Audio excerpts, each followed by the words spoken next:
pasado lunes fue 2 de abril. Fecha muy importante, sí. Se conmemora el Día Nacional de los Caídos en Malvinas y Veteranos. Y nosotros empezamos a trabajar un poquito eso y nos quedamos pensando un poco más allá de la vigilia, que es un evento hermoso que se hace todos los años acá en Río Grande. Siento que personalmente, ¿no? Que acá en Río Grande, Tierra del Fuego, se siente como de una manera diferente. Como que todo el tiempo sentimos Malvinas, por así decirlo. Se siente muy propio la fecha en sí. O sea, de hecho tenemos un barrio que inclusive que lleva el día de la fecha. Pienso que yo por lo menos desde chico soy nacido acá y siempre lo viví muy fuerte, ¿no? Ya sea desde la escuela, ya sea desde mi casa, como que siempre uno lo vivió así, ¿no? De la capital nacional de la vigilia. Tal cual. Y bueno, como les veníamos contando, es algo que venimos pensando hace un tiempito y pensábamos también desde la perspectiva de los jóvenes. Si bien nosotros trabajamos con jóvenes todo el tiempo, fue como ponernos en ese lugar un poquito y decir, pucha, fueron muchos jóvenes a partir desde los 17 años, muy chicos, sea que sí. desde muy chicos, que seguramente, no sé, iban al colegio, quizás algunos a la universidad, quizás algunos no estaban haciendo nada, no sé, pero eran jóvenes, ¿entendés? Como que ponerse en ese lugar de decir, bueno, quizás el día de mañana me podría haber... Claro, te toca o me podría haber pasado a mí, es como fuerte, ¿no? Pero bueno, si bien es algo fuerte, no tenemos nosotros la palabra indicada y adecuada para contar eso, así que hoy tenemos acá la presencia de un Sergio, invitado de lujo. Sí. Sergio, ¿cómo estás? Muy bien, gracias. Sos un veterano de Malvinas que, has participado de ese hecho, ¿no? Y queremos un poco contarte, o sea, que nos cuentes un poco la visión del joven. ¿Cómo eras vos joven en realidad? ¿Cómo te tocó a vos? Porque a veces uno no está consciente de todo lo que está viviendo ahora y te llega de repente una noticia así, ¿no? Sí, seguramente. O sea, yo en esa época tenía 19 años. Viví en Trelew con mis padres y mis 3 hermanas. Para no causar ningún tipo de problemas a la empresa, en esa época nosotros jugábamos con juegos electrónicos que no son como los que existen ahora, sino que lo que comúnmente se llamaba una consola. El flipper. El flipper. O los flippers. Sí. Entonces yo trabajaba en una sala de esas de juegos. Amo perdidamente a ese matrimonio que me adoptó casi como su hijo. Entonces, para que no tuvieran que conservar mi lugar de trabajo y pagarme el sueldo aún sabiendo que no lo podían hacer porque no daba en ese momento, renuncié. Y cuando me convocan al servicio militar obligatorio, yo no trabajaba, o sea, hacía changas. Me levantaba a las 4 de la mañana, iba a un corralón muy conocido en Trelew, se llamaba Perren en esa época, y esperaba que me subieran a un camión, un 350, y me llevaran a bajar camiones que venían con cemento de la cementera de Comodoro. O sea, era un atorrante. Vivía el día a día. ¿Qué te gustaba hacer? ¿Salías a bailar? No sé, ¿te juntabas con tus amigos? Sí, digamos que mis horizontes eran muy cortos, no estudiaba, así que yo laburaba de lunes a jueves para patinarme en La Plata el viernes a la noche, el sábado a la noche, el domingo recuperarme para poder arrancar de vuelta. O sea, mi vida se movía en una cuestión muy mundana, muy sencilla, muy simple, sin expectativa o posicionarme en un presente como para proyectarme un futuro. Estaba ahí, vivía el día a día. Ni más ni menos. Está perfecto. Bueno, y tenemos algunas preguntitas para hacerte como para ir ampliando conociendo un poco más, sí. Conociendo, digamos, porque a nosotros nos interesa más este lado de vos, digamos, de tu sensación, más allá del conflicto y todo. ¿Cómo fue el día que te enteraste que ibas a ir a Malvinas? ¿Te acordás de ese día? Sí, mi servicio militar, más allá de la instrucción en lo que se llama el Centro de Formación de Infantes de Marina, que está en Pereira y Iraola, cerca de ahí de La Plata, después de haber pasado el periodo de instrucción, tuve la oportunidad de poder elegir el destino, y mi destino fue acá, el Batallón de Infantería de Marina número 5 Escuela. Es más, cuando entré a la facultad, yo sé de la existencia de la Casa de Altos Estudios, porque vivo acá hace 30 años, la vi fundar, la vi crecer. Tengo amigos que dictan cátedra en la facultad y otros amigos que la transitan como estudiantes. Y creo que fue con el que transita como estudiante que una vez lo traje y le pedí por favor que, le digo, no es cualquier lugar en donde está la facultad, donde está la facultad físicamente, esto era una cuadra. Claro. ¿Sí? Donde habían 160 conscriptos. Yo era uno de los que dormía en esta cuadra.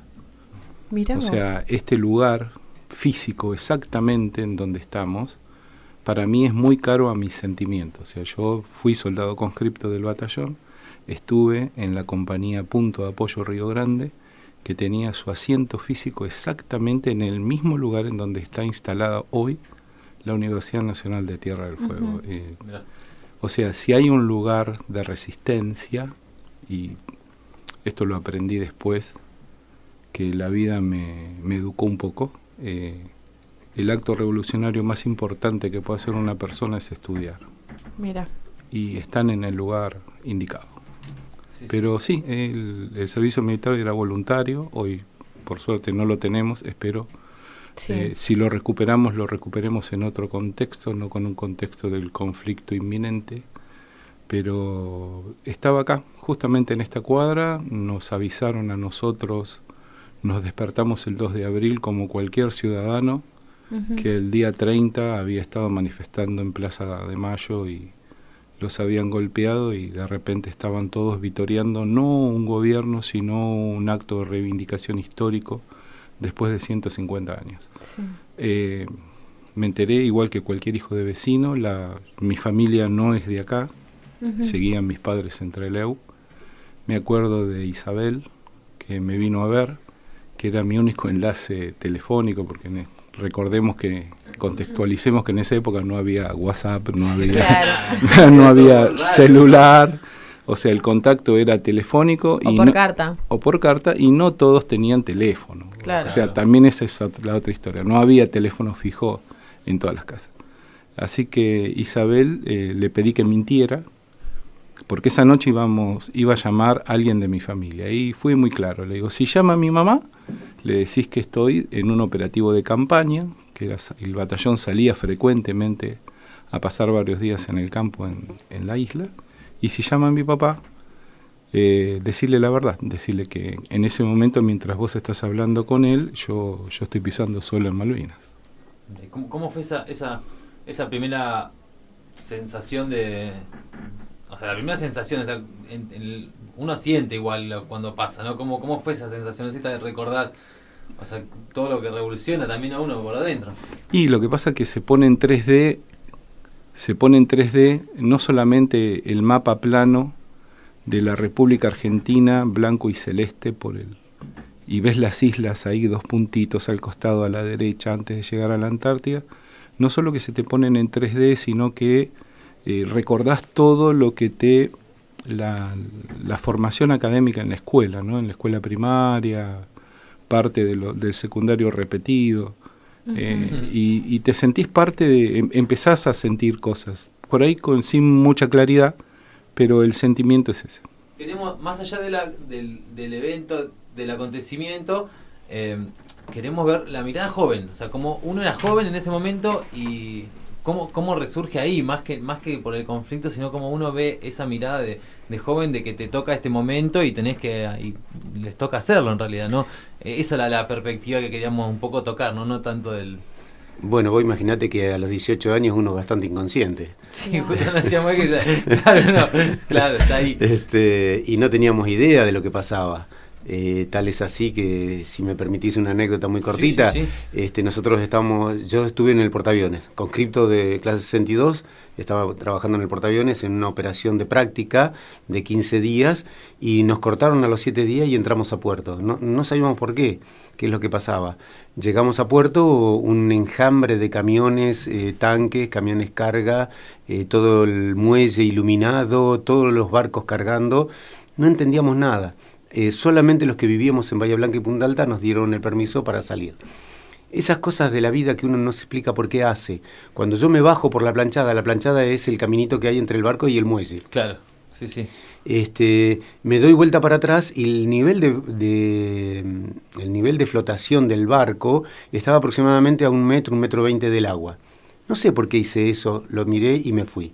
A la mañana siguiente estaba a 40 centímetros de lo que lo habían cargado, tanto con combustibles, víveres, municiones y un montón de cosas.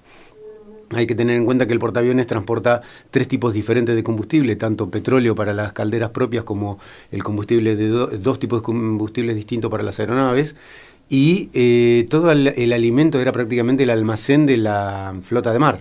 Claro. Llevaba alimentos para distintos barcos que no tenían capacidad o relegaban capacidad de los alimentos para cargar municiones. Entonces, como el portaaviones no puede navegar solo porque la artillería que tiene, la defensa que tiene es mínima, algunos antiaéreos, una cosa así, es protegido por todo el resto de la flota de mar, que sí tiene que estar bien pertrechada con respecto a armamento. Así que bueno, salimos, zarpamos, no teníamos ni idea de lo que pasaba, dónde íbamos, qué era lo que pasaba, y nosotros, por la proximidad... ¿Cómo era el ambiente así de ustedes? Normal. ¿Qué iban haciendo? ¿Qué sé yo? ¿Charlaban? Bueno, ¿De qué cosas hablaban? El trabajo arriba del portaaviones es muy arduo, se divide en varios turnos. O sea que estaban, digamos, a full trabajando. Sí. Sacando las guardias nocturnas que teníamos, que eran tranquilas, pero hablábamos, inclusive recuerden de que había un mundial en ese momento, claro. Y uno de los temas de conversación era ese.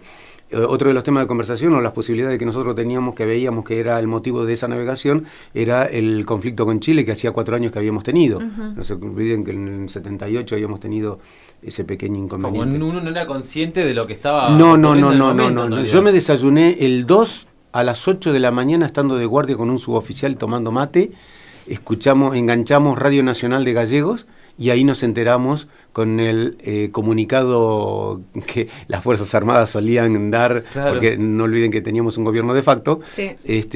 Con un comunicado militar diciendo de que habíamos recuperado las Malvinas. Y a partir de ahí empezamos a tomar conciencia y a preguntarnos principalmente qué era eso. Es decir, qué nos esperaba, cuáles eran las acciones a tomar, qué teníamos que hacer, no teníamos ni idea. Así que desde lo conscripto para altos niveles, digamos, de mando dentro del portaaviones, estábamos esperando órdenes. Arriba del portaaviones éramos 1.200 personas, 900 de tripulación y unas 300 entre pilotos, mecánicos de las aeronaves y todo ese tipo de personal. ¿Y vos cuántos años tenías cuando pasó todo esto? Y yo tenía 20, porque había pedido un año de prórroga para entrar a la conscripción. Claro. Y así que participé de la guerra, digamos, de rebote, ¿no? Claro, y bueno, justo hablamos que Sergio nos contaba igual que era un pibe normal, que iba al día a día, que trabajaba totalmente para salir el fin de semana. Totalmente. Y de repente te encontrás allá en un clima también bastante hostil, porque creo que no sabés ni a dónde van, ni qué estás haciendo, como contabas vos también.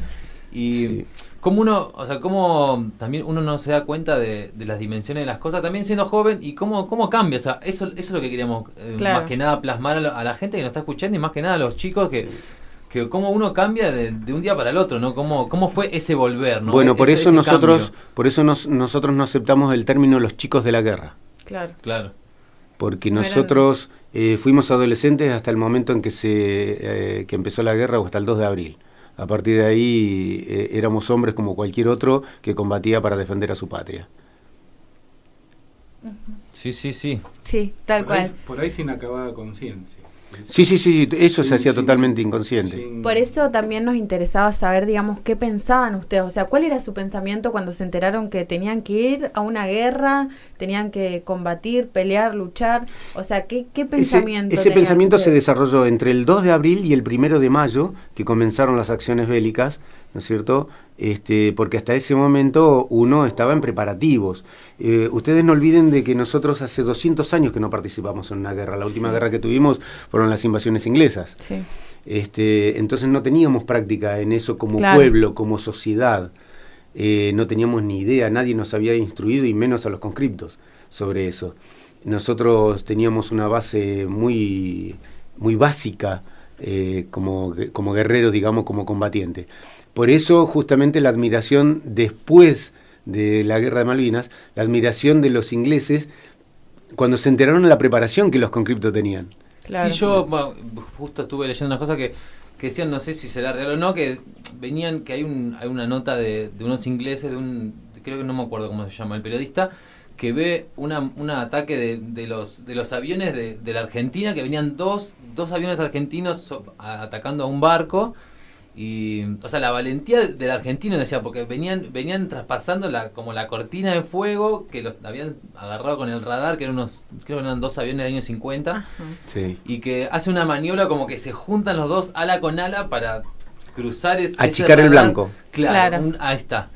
O sea, y dice que los aplaudieron, inclusive. Aplaudieron la maniobra argentina, cuenta el periodista inglés, ¿no? Somos materia de estudio en eso.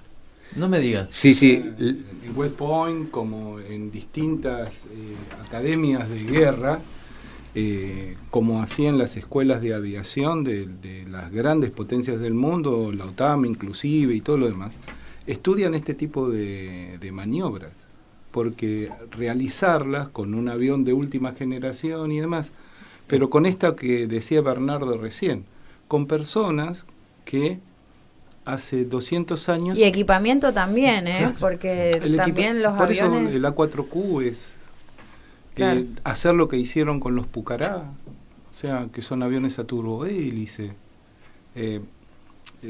Más allá del coraje, de la valentía, del arrojo, de el servir, o sea, del estar al servicio y entender de que es más que uno. Por eso muchos han ofrendado su vida sin dudar, porque lo hicieron por una causa superior que trasciende al egoísmo personal y demás, que muchos se han arrojado inclusive contra el propio buque al que estaban atacando. Eso es materia de estudio aún hoy, o sea, esto se estudia, porque esas maniobras no son habituales. Fueron generadas espontáneamente por los propios pilotos, porque no hay entrenamiento propio. Eso es un acto de valentía, de arrojo, de humildad y de jugársela. Si sale, sale, y si no sale, el que paga el precio soy yo. O sea, es jugársela por los otros, porque no se la están jugando por ellos. O sea, esto es lo que el resto del mundo ha puesto en valor y considera, en este caso puntual, de las acciones que llevó adelante nuestra Fuerza Aérea. Yo tenía otra preguntita igual para hacerles en cuanto al servicio militar, ¿no? Sabemos que fue en una época, digamos, de dictadura, que bueno, el servicio era obligatorio. Yo quería preguntarles cómo era, o sea, cómo lo veían ustedes, como algo normal, como algo que lo tenían que hacer porque, digamos, era obligatorio. O sea, esa es mi duda, porque hoy en día es como que no puedo imaginármelo, y creo que muchos jóvenes es como raro. Sí, cualquier persona con menos de 36 años es imposible que se lo imagine. Claramente.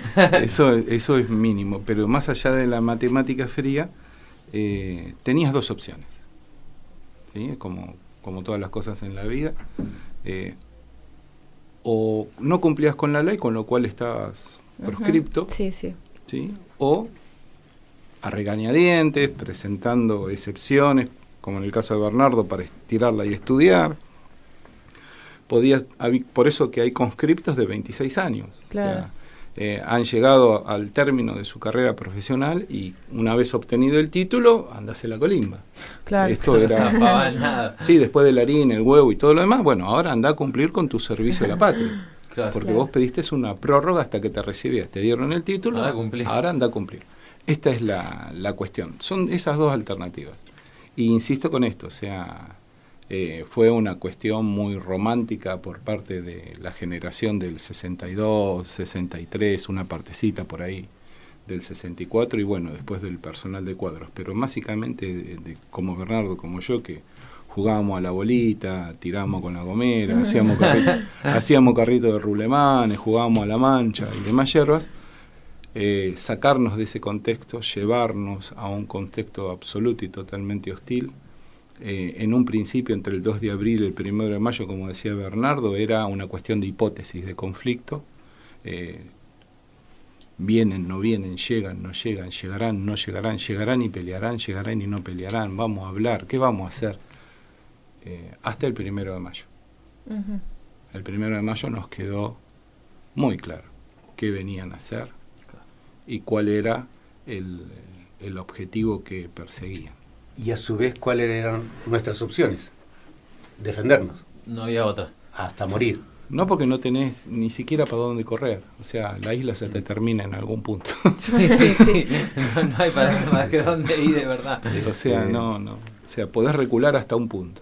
A mí en realidad me interesa, justo que vos hablabas, que o sea, ese Sergio que quizás estaba con los videojuegos, que quizás jugaba a los videojuegos de guerra, de tiro, lo que sea. ¿Cómo fue ese mismo Sergio que volvió con la visión esa y después de haber atravesado todo lo que atravesó, ¿no? ¿Cómo fue en realidad ese cambio? En mi cambio en lo personal fue muy drástico, fue muy violento, fue cuando nos atacaron, o sea, don Carlos Hugo Robacio forma una compañía que se llama la Compañía Obra, que no existía en el BIM, y la forma con la gente que trabajaba.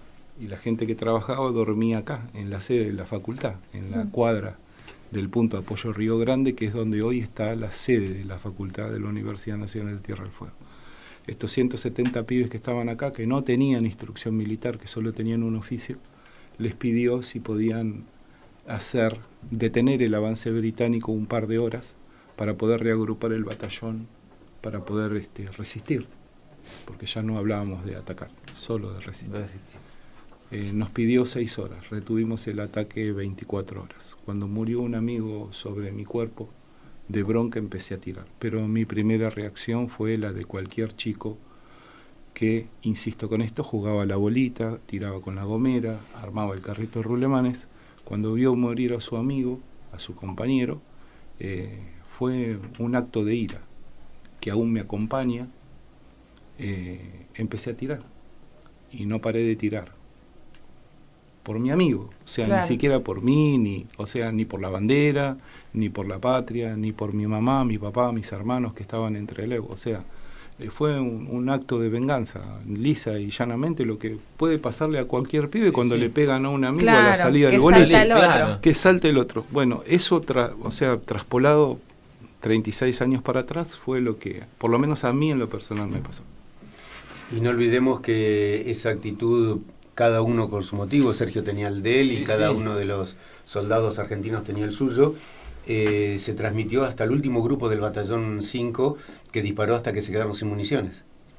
Es decir, el último grupo no deja de combatir porque son sobrepasados o vencidos por los ingleses. Claro. No tenían más nada. No tenían más municiones.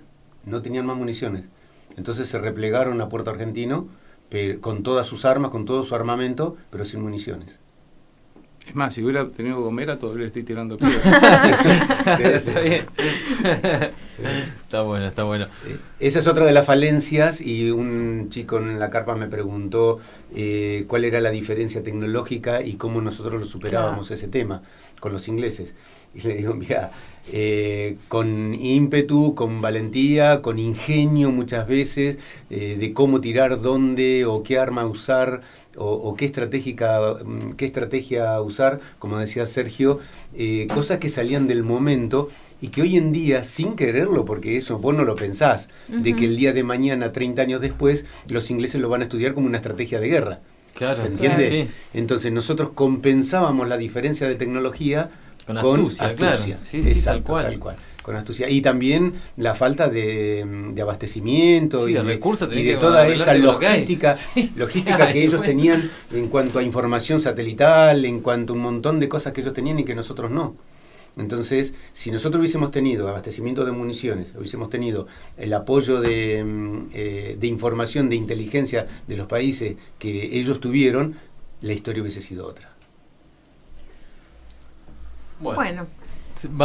Bien, un montón de información. La verdad es que seguiríamos hablando un montón de tiempo, estaría para hacer un especial de Malvinas, porque no solamente en estas fechas es que uno tiene que hablar y recordar, es algo que tenemos que mantener siempre vivo, así que nos gustaría quizás en otro momento que puedan volver y que sigamos charlando. Pero ahora, como para seguir con esto, digamos, ustedes, ¿qué mensaje le transmitirían a los jóvenes de hoy en día? En mi caso algo que les quieran compartir. En mi caso particular, que tomen conciencia de que la causa Malvinas no es una causa de los excombatientes o los veteranos de guerra. Es una causa del país, es una causa de todo aquel habitante argentino que ame y quiera a este país de la manera que nosotros lo queremos, y que siga luchando, porque yo estoy seguro que es la única manera de que vamos a recuperar a nuestras islas, que alguien tome la posta nuestra. Hoy en día nosotros seguimos peleando, pero ya no nos queda... Y de esta manera, o sea, de seguir transmitiéndolo, digamos. Las armas que nosotros le damos a la juventud es la de la diplomacia, la del estudio, la del intelecto, el desarrollo de los conocimientos, el toma de conciencia, el despertar ese cariño por la patria, ese patriotismo. Todo eso son las armas que le estamos dando, las que le estamos diciendo de que utilicen tanto para recuperar el suelo perdido en este momento temporariamente, siempre lo aclaro, como algún otro pedazo de tierra que nos puedan llegar a querer quitar, como ya ha sucedido, y cito Lennox, Picton y Nueva, parte de los hielos continentales. Siempre hemos tenido problemas fronterizos y la única manera de defenderlo es con preparación, con estudio, con ímpetu, con amor a su patria. Así que bueno, nada, ese es mi mensaje para las futuras generaciones. No, yo lo único que les puedo decir a los pibes es que uno no puede amar lo que no conoce. Uno no puede defender de lo que no sabe. Entonces, si realmente les interesa el país, si realmente les interesa la nación, hoy nos toca a nosotros, o nos tocó en su momento, pero al país lo colonizan de 1000 formas diferentes. Entonces tenemos que estar a la altura de las circunstancias, hay que prepararse, hay que estudiar, hay que profesionalizarse. Hay que poner no solamente la inteligencia, sino también el corazón en juego. El otro día festejábamos o conmemorábamos el Día de la Mujer. Y yo no me voy a cansar nunca de esas 6 mujeres que fueron a Malvinas, que tenían entre 19 y 23 años, que eran enfermeras, que aún están vivas, que no digo que están olvidadas, porque yo las recuerdo, como las recuerdan muchos, pero sí, quizá no las recordamos lo que debiéramos, y más allá del ejemplo que nos dieron aquellas mujeres por luchar por los derechos que les correspondían, si la vamos a actualizar, tenemos 5 que trabajan ahí en Capital Federal, en el Hospital Militar, enfrente al Parque Centenario, y nadie las va a saludar, nadie las recuerda. Entonces, hay próceres olvidados que tienen apenas 36 años. O sea, hace 36 años ofrendaron su vida por la patria. Claro. Entonces, uno muere realmente no cuando pierde su estado físico, sino que uno muere cuando lo olvidan. Y que te olviden en vida es muy complicado. Y Bernardo o cualquiera de los chicos que están hoy por hoy, compañeros nuestros en el Centro de Veteranos de la Guerra, sabemos lo que es estar vivo y ser ignorado. Y nada, eso, si para estas fechas, y no lo digo porque está Bernardo acá, no lo digo por mí, si ustedes cruzan a un veterano de guerra, si lo ven en estos días, abrácenlo, díganle que lo quieren mucho, díganle gracias, o simplemente abrácenlo en silencio, porque es el reconocimiento más grande que le pueden dar y es la mejor forma de bajarle la ira que por ahí a nosotros en esta fecha la revivimos. Claro. Muchas gracias.